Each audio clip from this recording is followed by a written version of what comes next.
Olá, boa noite, tudo bem? Eu sou o Irã, sou coordenadora do Ministério Infantil aqui da Memorial, coordeno o trabalho da Igreja da Criança, sou supervisora de célula e hoje nós estamos aqui para adorar o Senhor juntos.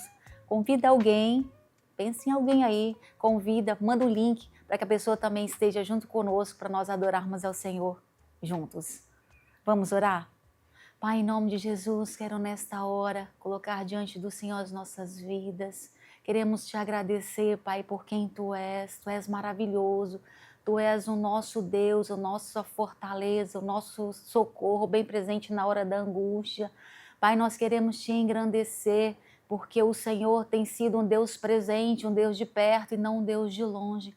Por isso, Pai, receba a gratidão do nosso coração e que nós possamos agora, Pai, nesse tempo, adorar ao Senhor, que é digno de honra, de louvor, de adoração. Fala conosco, Pai, fala com os meus irmãos que estão assistindo esse culto nesta hora. Visita, Espírito Santo, e que o Senhor possa encontrar lugar nos nossos corações. Recebe, Pai, a nossa adoração, em nome de Jesus. Amém, amém. Vamos adorar o Senhor?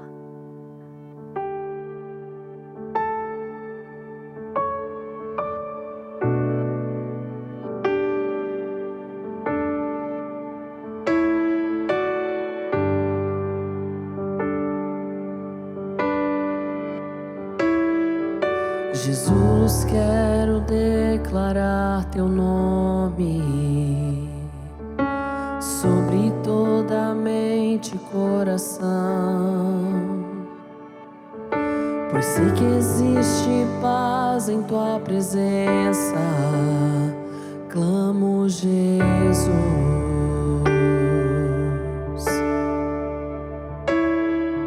Jesus, quero declarar Teu nome, quebrando os vícios dessa geração.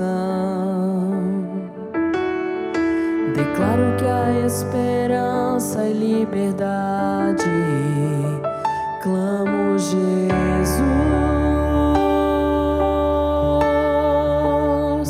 Teu nome é cura, é poderoso. Teu nome é vida.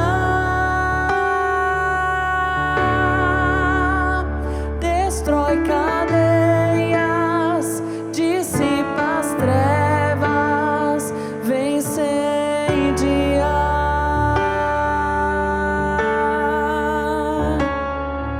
Jesus, quero declarar Teu nome sobre toda alma e depressão, ansiedade, medo, saiam agora. Clamo, Jesus.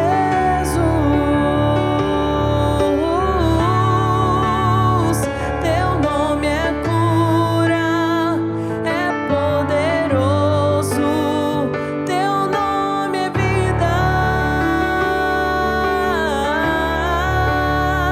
Destrói cadeias, dissipa as trevas, vence em dia.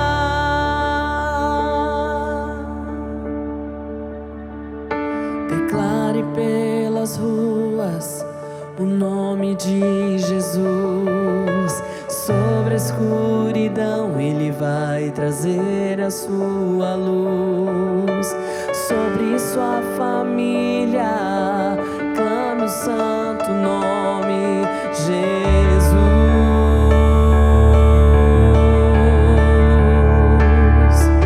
Declare pelas ruas o nome de Jesus. Sobre a escuridão Ele vai trazer a sua luz. Sobre sua família, clame o santo nome, Jesus.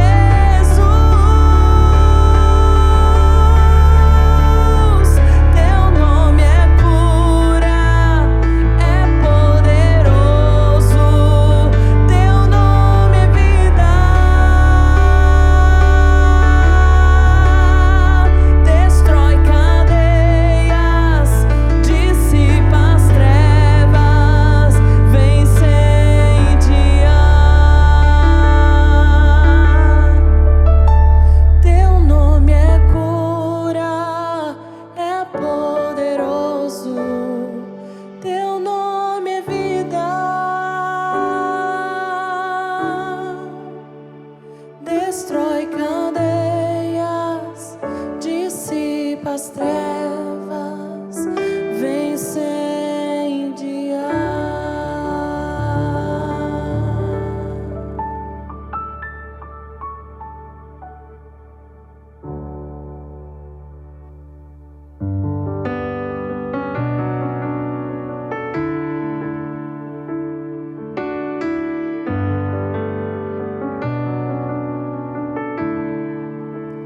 Graças eu te dou, Pai,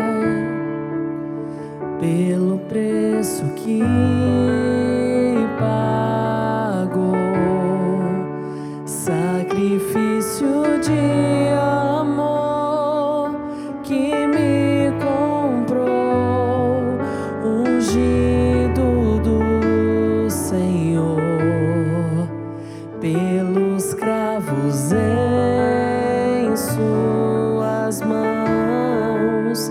Graças eu te dou, ó meu Senhor. Lavou minha mente e coração, me deu perdão, restaurou minha comunhão.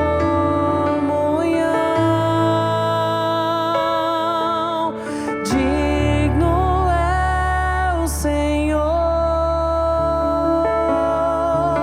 sobre o trono está, soberano Criador, vou sempre te adorar.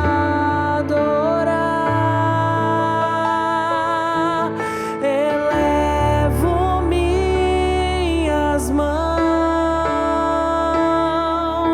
ao Cristo que venceu, Cordeiro de Deus morreu por mim,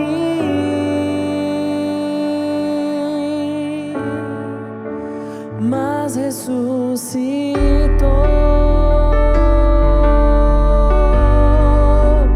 Digno é o Senhor,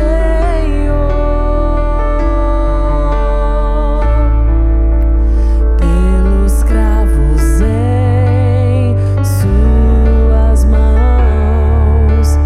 Graças eu te dou, ó meu Senhor. Lavou minha mente e coração, me deu perdão, restaurou minha comunhão. Digno é o Senhor, sobre o trono está,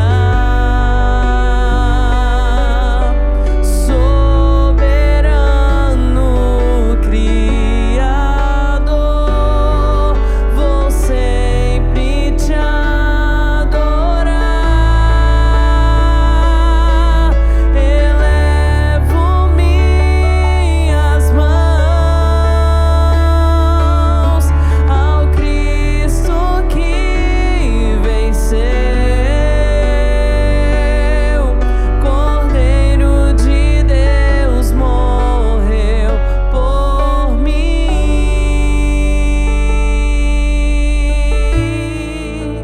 mas ressuscitou.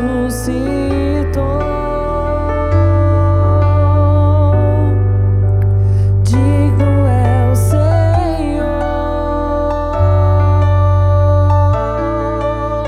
mas ressuscitou.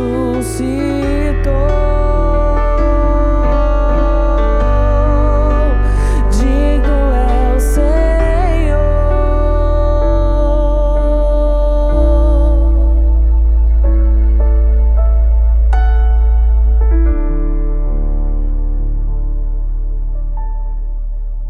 Que bênção, não é, irmãos? Como é bom cantarmos louvores ao Senhor, adorarmos esse Deus maravilhoso, um Deus vivo, um Deus que recebe a nossa adoração. Mas nós adoramos ao Senhor com a nossa boca cantando, mas nós adoramos ao Senhor também quando a gente oferece algo para o Senhor. E nós vamos estar lendo agora 2 Coríntios 9, 10-12, que diz o seguinte: ora, aquele que dá semente ao que semeia e pão para alimento também suprirá e aumentará a vossa sementeira e multiplicará os frutos da vossa justiça, enriquecendo-vos em tudo para toda generosidade, a qual faz que, por nosso intermédio, sejam tributados graças a Deus, porque o serviço dessa assistência não só supre a necessidade dos santos, mas também redunda em muitas graças a Deus. Esse texto nos exorta, nos encoraja a termos um coração grato, porque tudo que a gente recebe é do Senhor, a gratidão e também a generosidade. E nós vamos estar tendo a oportunidade de fazer isso agora, nesse momento, de ofertarmos ao Senhor alguma coisa. E eu te encorajo a fazer isso. A Bíblia fala, fazei prova de mim, diz o Senhor. Isso não é barganha, isso é fé, isso é um coração grato, um coração generoso. Certamente Deus estará olhando para a intenção do seu coração e vai aumentar ainda mais a sua sementeira.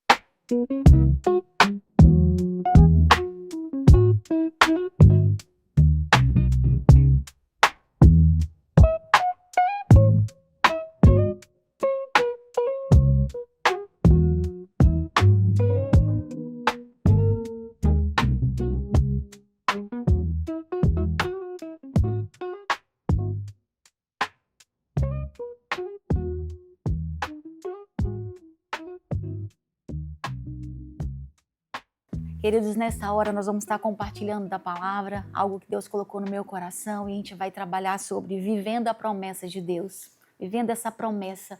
E eu fiquei pensando o que é promessa, o que a gente pode começar, né, essa conversa nossa falando de promessa. Promessas são intenções que a gente tem, e muitas vezes, enquanto seres humanos, a gente faz promessas para os filhos, faz promessa para as pessoas, e muitas vezes a gente não cumpre essas promessas.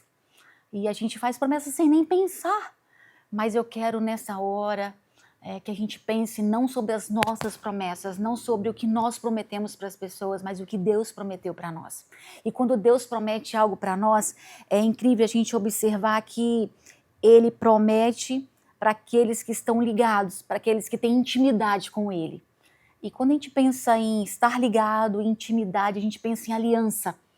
E para resumir um pouco sobre isso, a gente pode pensar aliança, intimidade, ligação, promessa. A gente pode simbolizar isso como um casamento. O casamento, quando a gente casa com alguém, a gente faz promessas no altar, a gente se firma, se liga a uma pessoa em intimidade e a gente faz uma aliança. A gente coloca uma aliança no dedo, falando que a gente tem um compromisso com essa pessoa, e a gente faz algumas promessas. E dessa maneira que o Senhor faz, quando nós estamos ligados com Ele, quando nós estamos íntimos dEle, nós fazemos uma promessa e nós estamos fazendo uma aliança. Deus faz a promessa para nós, nós fazemos uma aliança para com Ele.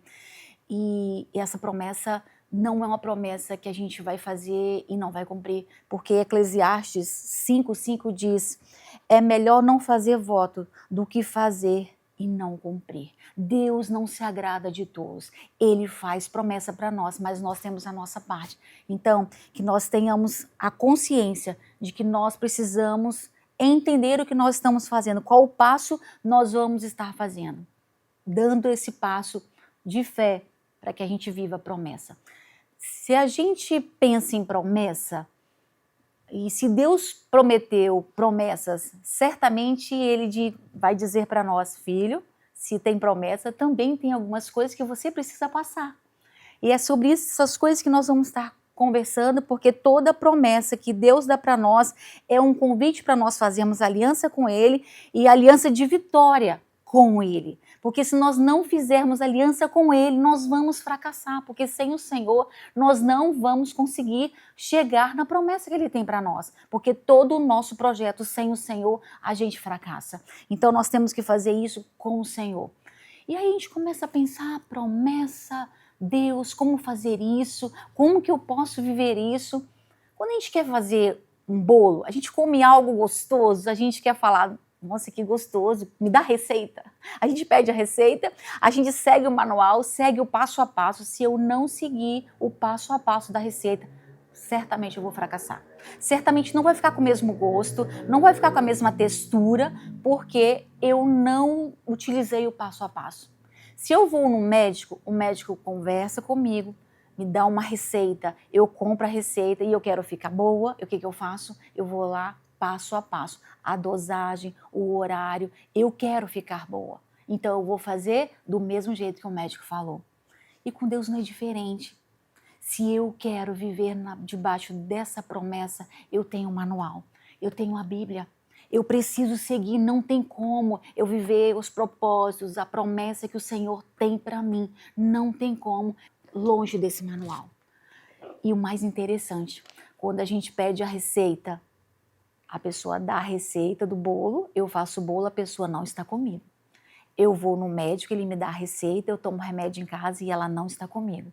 Mas se eu entrego a minha vida ao Senhor e falo, Senhor, eu quero viver a promessa, o Senhor me entrega o manual, me entrega a receita e Ele caminha comigo. O Senhor quer pegar na nossa mão, o Senhor quer caminhar conosco e caminhar com o Senhor não depende dele, depende de nós. É uma escolha nossa, caminhar com o Senhor ou não. Então o Senhor quer caminhar conosco. O desejo do coração do Senhor é que a gente esteja com Ele, mas a gente precisa querer. E Ele nos convida a estar com Ele. A receita, o manual está na nossa mão e Ele fala, vem comigo, pega na minha mão, porque eu quero fazer algo na sua vida. Para isso a gente precisa de busca, de intimidade, de dependência e de obediência.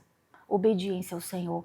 E quando a gente pensa em obediência, tem alguns textos que eu quero estar lendo aqui com vocês. Jeremias 29:11, só eu conheço os planos que tenho para vocês, prosperidade e não desgraça, e um futuro cheio de esperança. Sou eu, o Senhor, quem está falando. Olha que promessa linda. Que promessa linda o Senhor tem de planos, de paz para a nossa vida. Em Números 23:19, Deus não é homem para que minta, nem filho do homem para que se arrependa. Acaso ele fala e deixa de agir? Acaso promete e deixa de cumprir? Coisa linda. Tudo que Deus faz está aí ao nosso dispor, é só nós caminharmos lado a lado. Mas em Hebreus 10:23 ainda diz, apeguemos com firmeza a esperança que professamos, pois aquele que prometeu é fiel. Ele prometeu essas coisas e passaríamos por situações em que nós dependeríamos dele para passar por todas elas. As provas são as recompensas para os que permanecem em obediência. Permanecer em obediência depende de muita coisa. Lermos o manual, caminharmos com o Senhor e termos disciplina. Termos disciplina de andarmos com o Senhor. Sabe, a disciplina do Senhor, muitas vezes a gente não entende, porque o Senhor quer o melhor para nós. Deus não é Papai Noel, um velho bonzinho. Um velho bonzinho que quer ser visto como um velho bonzinho. Não, ele quer ser visto como Deus de amor. Então ele nos corrige, ele nos adverte. O que a gente tem que fazer é obedecer. Para a gente receber as bênçãos, receber tudo que o Senhor tem para nós. É nós nos entregarmos a Ele em obediência e permitir que Ele nos ensine o caminho. O Senhor nos disciplina e com isso Ele está dizendo, eu me importo com você, você me pertence, você é meu, eu tenho uma promessa para você. E quando Ele está dizendo isso, Ele está dizendo para nós, eu quero fazer de você uma flecha afiada. Vai porque eu posso polir você. As flechas polidas passam por tribulações. As flechas polidas, elas precisam de obediência, elas precisam de intimidade para entender qual é o lugar certeiro para ela ir, qual é o alvo que ela tem que ir, qual é o rumo da promessa. E eu quero trazer aqui para nós rapidamente quais são essas promessas que Deus tem para nós e baseado em textos bíblicos. Deus tem promessa de perdão dos pecados, queridos. Lá em 1 João 1:9 diz, se confessarmos os nossos pecados, Ele é fiel e justo para nos perdoar os pecados e nos purificar de toda injustiça. Então essa é uma promessa de Deus para nós, que Ele perdoa pecados, somente Ele perdoa pecados. Outra promessa é salvação de vida eterna. Através de Jesus, que nos oferece a salvação e vida eterna para aqueles que nele creem. E a promessa está em 1 João 2,25. E essa é a promessa que ele nos fez, a vida eterna. Mateus 28:20 tem a promessa de presença e auxílio, e ensinando-os a obedecer a tudo que eu tenho ordenado a vocês. E lembre-se disso, eu estou com vocês todos os dias até a consumação do século, até o fim da vida. O Senhor está comigo, presença e auxílio. Outra promessa, que Ele provê nossas necessidades. Aleluia, Filipenses 4:19.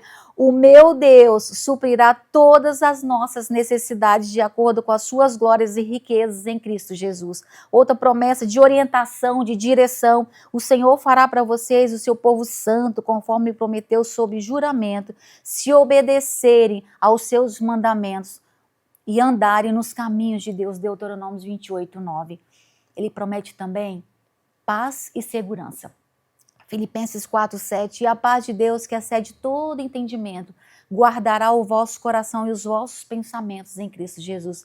Outra promessa de fortaleza e de ânimo, João 16:33, eu disse essas coisas para que em mim vocês tenham paz. No mundo vocês terão aflições, contudo, tem de bom ânimo, eu venci o mundo. Ai, que coisa linda, né? Saber que o Senhor está conosco, Ele venceu e a gente pode vencer também. Outra promessa de cura e de restauração. Mas Ele foi transpassado por causa das nossas transgressões e moído por causa das nossas iniquidades. O castigo que nos traz a paz estava sobre Ele e pelas suas feridas nós fomos sarados. Isaías 53:5, o Senhor pode restaurar as nossas vidas pelo seu amor. O castigo que estava sobre ele era para estar nos nossos ombros, estava sobre ele, e ele está aí para nos curar, para nos restaurar. Josué 23:14, cumprimento e fidelidade. Vocês sabem, lá no fundo do coração e da alma, que nenhuma das boas promessas que o Senhor, o seu Deus, fez deixou de cumprir-se. Todas se cumpriram, nenhuma delas falhou. Glória a Deus, aleluia. Quando Deus dá promessa, Ele dá um plano para ser seguido, queridos. Várias promessas e outras promessas também. Outras promessas nós temos na Bíblia que foram só algumas. E quando Deus dá a promessa, Ele dá um plano. O que nós precisamos fazer, Senhor, qual é o plano? E o plano tem uma porção diária. Lembra do povo lá no Egito, o povo de Deus lá no Egito? Quando eles estavam com fome, Deus mandava o maná e Deus disse, é uma porção por dia, não ajuntem para amanhã, o que é de hoje, amanhã vai ter outra refeição, outro maná virá. E Deus tem isso para nós. Não basta a gente ler a Bíblia ou buscar a presença do Senhor um dia na semana e achar que está abastecido. Descobrir a promessa, descobrir qual é esse plano que Deus tem para mim, para você, é uma porção por dia. O Senhor quer fazer isso, esse plano, uma porção por dia. Ele tem promessas para nós todos os dias. Ele quer que a gente execute todos os dias a dependência dele, a intimidade com ele que vai nos levar à chegada desse plano. E aí eu pensei, que exemplo nós teríamos na Bíblia para a gente conversar sobre isso, mas na prática, como executar esse plano? E aí eu me lembrei que há uns 8 meses atrás, Deus me deu uma palavra muito forte. Eu estava na minha casa e Deus me deu essa palavra muito forte. Eu até compartilhei com algumas pessoas. Eu quero compartilhar com você. Um plano que Deus deu para uma mãe, uma mulher. Sou apaixonada nessa história. A mãe de Moisés, Joquebede. Deus deu um plano para essa mulher, porque esse menino já estava debaixo de uma promessa. Estava debaixo de uma promessa, mas essa mulher estava muito aguçada, muito firmada no Senhor, com intimidade no Senhor, e ela foi percebendo todos os próximos passos que ela deveria executar para cumprir essa promessa. Então nós vamos ver que Moisés, ele já estava debaixo de uma situação de morte, porque Faraó o rei do Egito já tinha dito que todos os israelitas já estavam crescendo demais, já estavam multiplicando demais, então vamos embora exterminar um pouco desse povo. Aumentou a carga, foi um trabalho pesado, e o povo de Israel estava ali, estava firme. E falou, então vamos fazer o seguinte, matar todos os meninos, que aí não vai multiplicar mais. Então vamos embora diminuir esse povo de Israel que está multiplicando demais. E então Moisés vai, pensa o coração de Joquebede, minha irmã, pensa o coração de Joquebede. Grávida, já fica sensível, a gente chora. E aí debaixo de uma situação que Faraó coloca uma ordem do rei do Egito, os meninos irão morrer. Pensa, você está gerando um bebê e esse bebê vai morrer. Você vai ver o rostinho desse bebê e depois não vê mais, porque ele vai ser morto, porque essa é uma ordem do rei. Mas como o plano é do Senhor e ele não falha, glória a Deus. Deus coloca pessoas, quando a gente diz assim, Senhor, o que eu faço agora? Deus vem e coloca Cifrá e Puá. Êxodo 1, 15 e 17, que são as parteiras, que já começa o plano aí, gente, já começa o plano aí. Mulheres de Deus que estavam já abençoando a vida de Joquebede e de Moisés. Êxodo 1, 15 e 17 diz, o rei do Egito deu a Cifrá e a Puá, que eram parteiras das mulheres israelitas, a seguinte ordem, quando vocês forem ajudar as mulheres israelitas nos seus partos, faça o seguinte, se nascer um menino, matem, mas se nascer a menina, deixa viva. Porém, as parteiras temiam a Deus e não fizeram o que o rei do Egito havia mandado. Pelo contrário, deixaram que os meninos vivessem. Aí em Êxodo 2, de 2 a 4, diz o seguinte, a mulher, Joquebede, ficou grávida e deu à luz um filho. Ela viu que o menino era formoso, bonito, então o escondeu durante 3 meses. Como não podia escondê-lo por mais tempo, ela pegou um cesto de junco, tapou os buracos com betume e piche, pôs nela o menino e deixou a cesta entre os juncos, na beira do rio. A irmã do menino ficou de longe para ver o que ia acontecer. O menino estava sob uma ordem de morte. O que fazer? O menino vai nascer. O que fazer? E aí, penso que Joquebede ficou meio que aflita, né? Acredito que ela ficou aflita. Mas ela não ficou só aflita chorando. Ela começou a agir. Ela começou a botar um plano em prática. Ela já teve uma primeira experiência positiva. As parteiras não mataram o filho dela. Já era uma experiência positiva. E depois ela começou, como mãe, gente, quando o filho nasce, toda mãe fala, que coisa linda. E Moisés era lindo, a Bíblia fala que era lindo, e a mãe falou isso, meu filho é formoso, meu filho é bonito. Toda mãe fala isso. Mãe, se você não fala isso do seu filho ou para com o seu filho, comece a fazer isso. Porque quando a gente enxerga nos nossos braços um ser lindo, a gente já começa a depositar na conta desse filho quem ele é, fortalecendo a identidade dele, como nossos filhos precisam dessa afirmação. E um detalhe, quando os filhos eram formosos, bonitos naquela época, eles se tornavam reis. Os reis eram sempre formosos, grandes, bonitos, de boa aparência. Os homens escolhiam reis assim, de boa aparência. Então Moisés já estava fadado a ser o quê? O cara top. A mãe olhou e viu, e toda mãe faz isso, né? Toda mãe faz isso, mas Moisés tinha uma promessa. Mas a mãe, além de ter visto com os seus olhos de mãe, ela viu além. Ela viu no seu colo um menino, que era o menino da promessa, e ela entendeu que ela precisava ser guardiã dessa promessa, guardando a vida do seu filho, que ele teria um futuro brilhante. Ela já abençoou o seu filho ali no seu colo, certamente. Há uns meses, nós temos feito aqui na igreja toda a apresentação de bebês, e na hora me deu uma vontade de fazer algo, eu não tinha pedido autorização ao pastor Ederson. Quando nós terminamos, ele terminou de falar, eu falei, pastor, posso fazer algo? Aí ele, sim, irmã, isso na hora do culto, irmãos. Eu falei, pastor, eu quero fazer muito algo, posso? Pode. Nós pedimos para que os pais levantassem o bebê, e dissesse palavras de bênção para essa criança, entregando essa criança ao Senhor, porque o pai é o sacerdote da casa, são os pais que ensinam os filhos o caminho do Senhor. Então eleve a sua criança e diga palavras de bênção. E como foi lindo aquela primeira experiência. E nós temos feito isso, todas as apresentações de bebês, nós temos feito isso porque os pais têm que ver que os filhos são essas bênçãos que o Senhor tem dado. Os filhos são formosos e nós começarmos a trazer à existência aquilo que ainda não existe. Começar a dizer para os nossos filhos quem são eles no Senhor. Nós vamos desejar muitas coisas para os nossos filhos. É formoso, então vai se tornar grande médico, vai se tornar um bom advogado. Isso não é pecado desejar para os nossos filhos, mas quando a gente olhar para o filho, meu filho, você vai ser servo de Deus, você vai ser serva de Deus, cheio do poder do Senhor. Então, desde pequeno, a gente se apaixonar por nossos filhos e dizer palavras de bênção.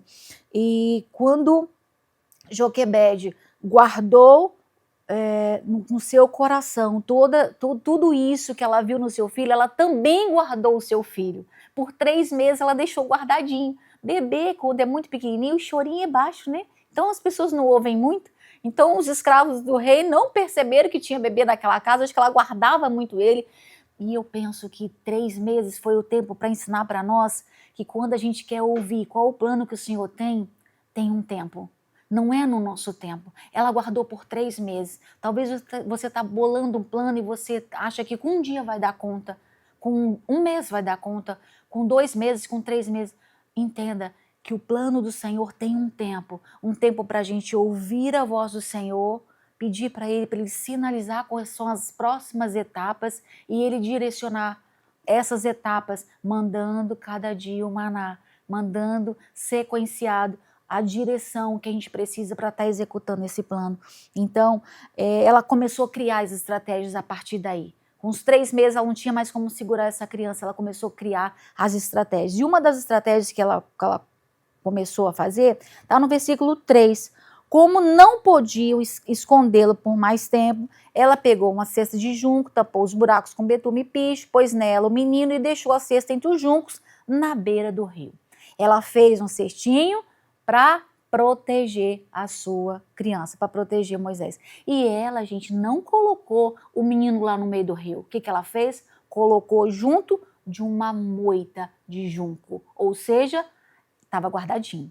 Ela não colocou na correnteza. Vai embora, meu filho, que Deus te proteja. Vai embora, agora é com você. Não, colocou porque o junco certamente, quando as ondas viessem do rio, as marolinhas, quando viessem, ele ia estar ali, entre o junco, e não ia sair correndo. E o que a gente pode observar aqui? Ela usou o que ela tinha, ela fez o que sabia fazer e ela fez o natural, porque ela sabia que o sobrenatural era com o Senhor. 3 coisas, 3 estratégias que ela utilizou. Ela pegou o que ela tinha, ela fez o que ela sabia e ela usou o natural para estar fazendo, confiando no sobrenatural. Mas ela também buscou parceria.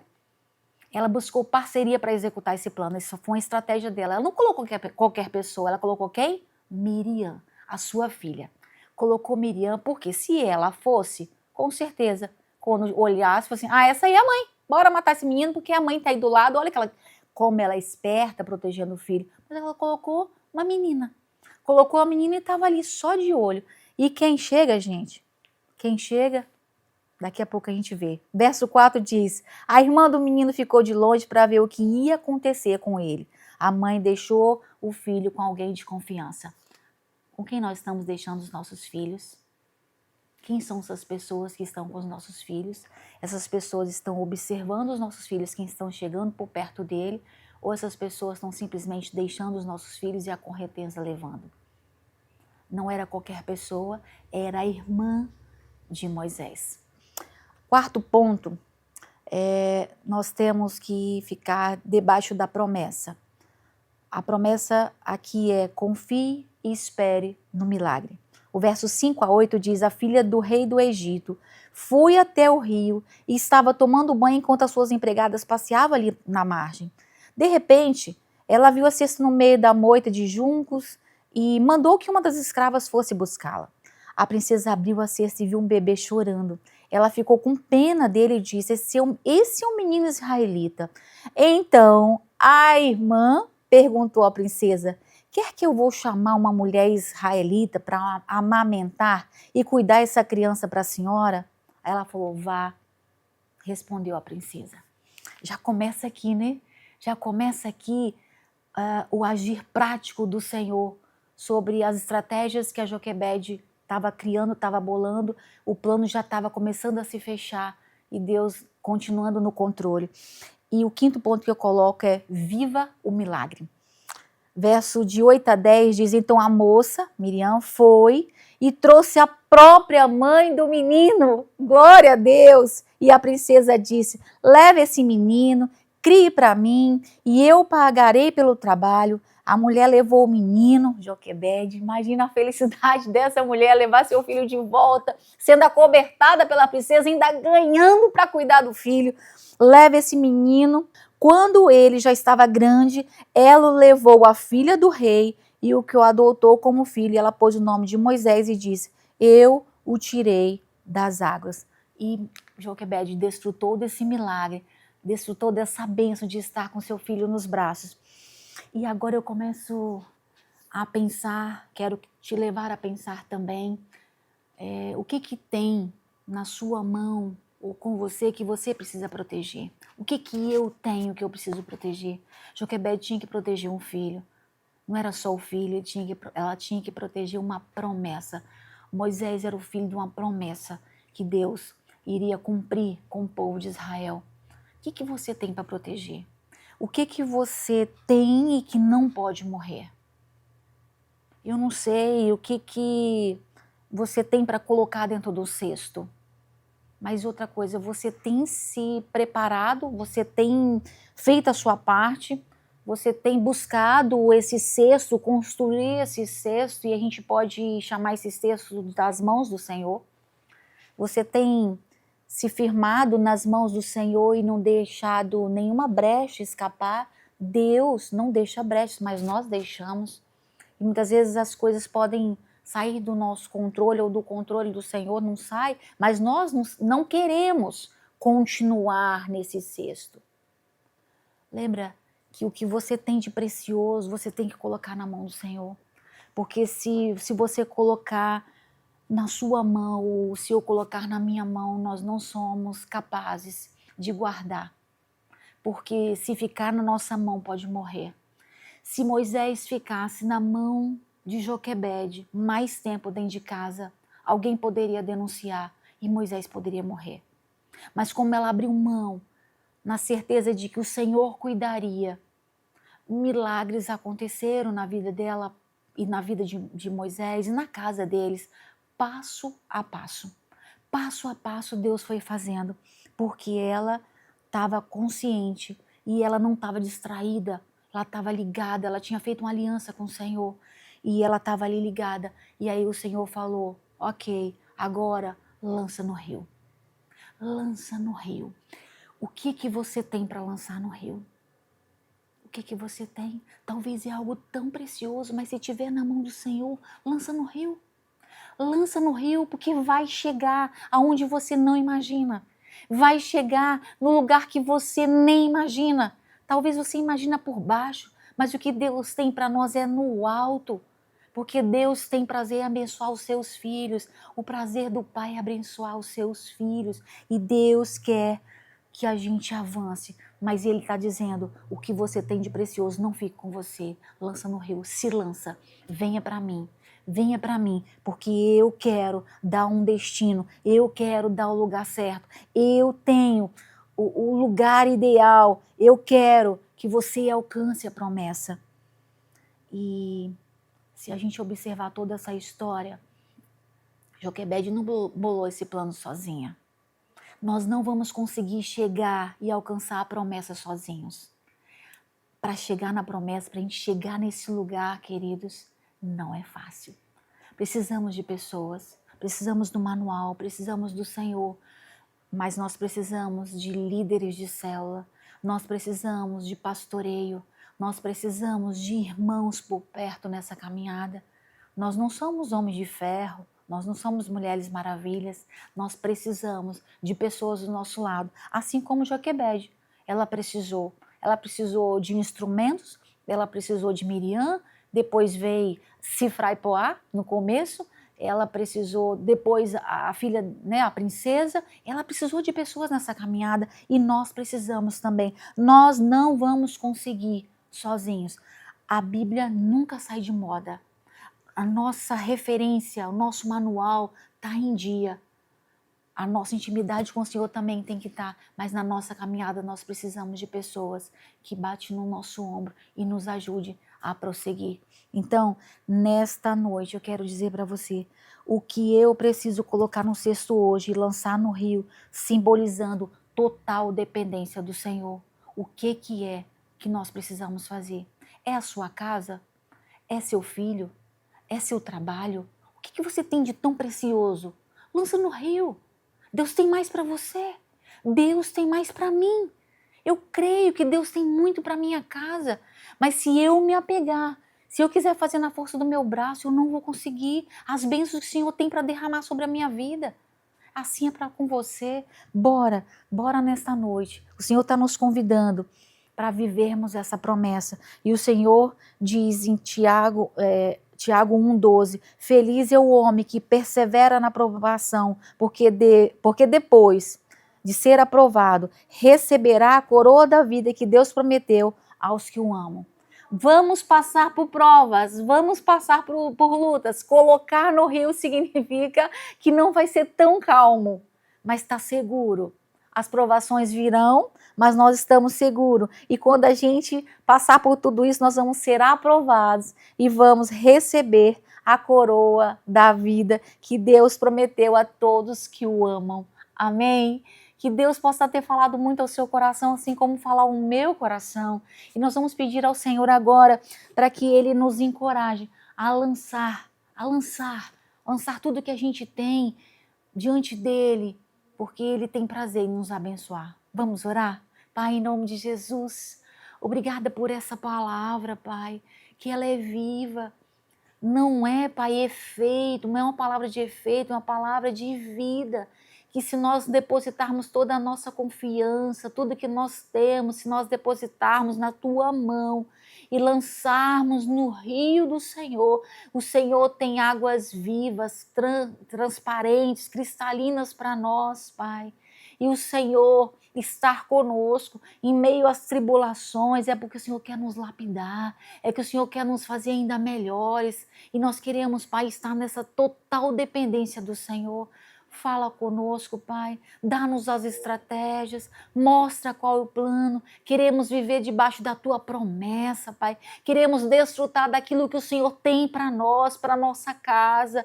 Que nós sejamos totalmente dependentes do Senhor, não de falar, mas de vivência, Pai. Nos ensina a estar nesse lugar. Queremos estar nesse lugar e reconhecemos que somos dependentes do Senhor e sem o Senhor nós fracassamos, nós erramos, mas nós queremos estar no centro da Tua vontade, alinhado ao Teu coração e executando passo a passo tudo que o Senhor tem para nós. Nos ensine, Pai, a viver assim, em nome de Jesus. E é para a Tua honra e para a Tua glória, em nome de Jesus. Amém, amém.